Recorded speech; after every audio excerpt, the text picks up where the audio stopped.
శుభము ప్రభువు నీకు తోడయున్నాడు. మరియా భయపడకు, దేవుని వలన నీవు కృప పొందితివి. ఇదిగో నీవు గర్భము ధరించి కుమారుని కని ఆయనకు యేసు అని పేరు పెట్టుదువు. అయ్యా, నేను పురుషుని ఎరగని నాను కదా, ఇది నాకు ఎలాగో సంబంధించును? పరిశుద్ధాత్మనికి వచ్చును, సర్వోన్నతుని శక్తి నిన్ను కమ్ముకొనును. కనుక పుట్టబోవు శిశువు పరిశుద్ధుడై దేవుని కుమారుడు.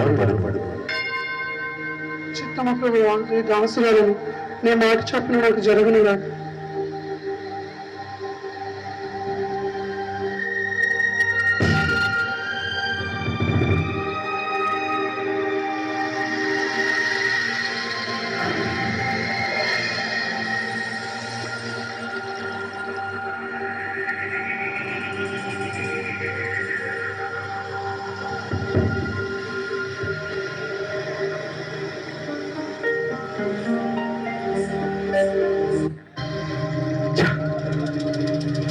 పెద్ద సమస్య నాకే రావాలా? వివాహం కాకుండానే మరీ గర్భవతి. ఏం చేయాలి? నేను ఇప్పుడు ఏం చేయాలి? ఏం చేయాలి అర్థం అవ్వట్లేదు. తలుచుకుంటుంది తల పగిలిపోతాం.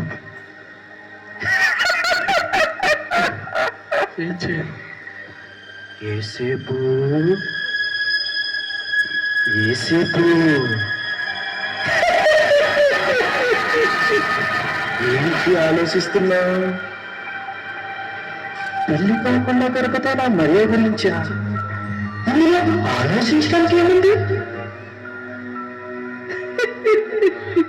అయినా పెళ్లి కాకుండా గడపతైనా మరియను నువ్వు ఎలా పెళ్లి చేసుకుంటావు? దేవుని చిత్తమే చేయాలని మూర్ఖంగా ముందుకెళ్ళావనుకో, నిన్ను నీవు మోసం చేసుకున్నట్టే.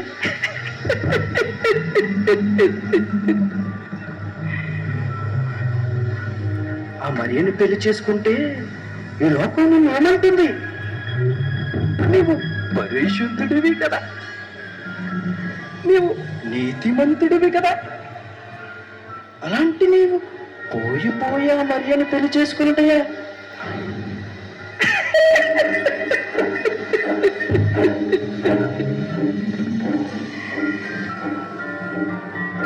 ఈ లోకం నవ్వుతుంది.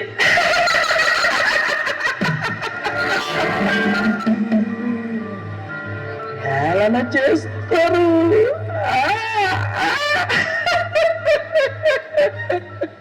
వెలయొచ్చు కూడా. ఇవన్నీ నువ్వు సహించగలవా? భరించగలవా? అందుకే నీ మంచి కోరే చెప్తున్నాను, బాగా ఆలోచించు. ఆ మరియను విడిచిపెట్టే.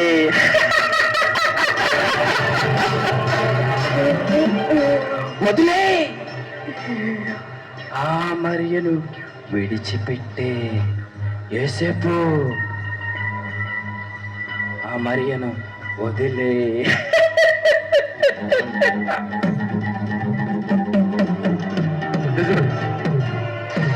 నిజమే. రహస్యంగా ఎవరికి తెలియకుండా బలిని విడిచిపెట్టేద్దాం. బలి విడిచిపెట్టేద్దాం. బలి విడిచిపెట్టేద్దాం. బలి విడిచిపెట్టేద్దాం.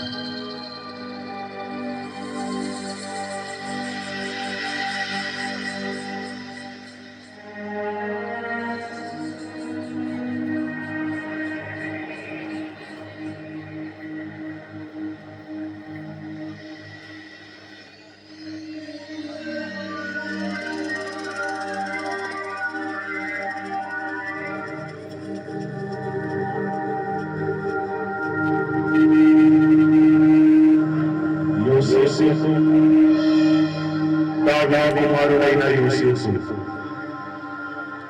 నీ భార్య అయిన మరియను చేర్చుకొనుటకు భయపడకు. ఆమె గర్భము ధరించినది పరిశుద్ధాత్మ వలన కలిగినది. ఆమె ఒక కుమారుని కనుగొను. తన ప్రజలను వారి పాపముల నుండి ఆయనే రక్షించు. కనుక ఆయనకు యేసు అని పేరు పెట్టుకుంటు.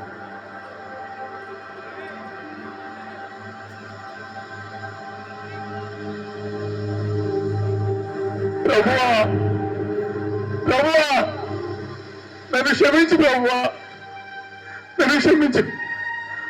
మరి ఆ పరిశుద్ధాత్మ ద్వారా గర్భము ధరించిందని తెలియక రహస్యంగా విడనాడాలనుకున్నాను.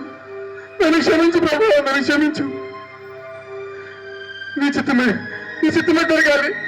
నా జీవితంలో ఈ చిత్తం జరగాలి. ఇప్పుడే మరో నెల హత్తుకుంటాను బాబా. ఇప్పుడే మరో నెల హత్తుకుంటాను.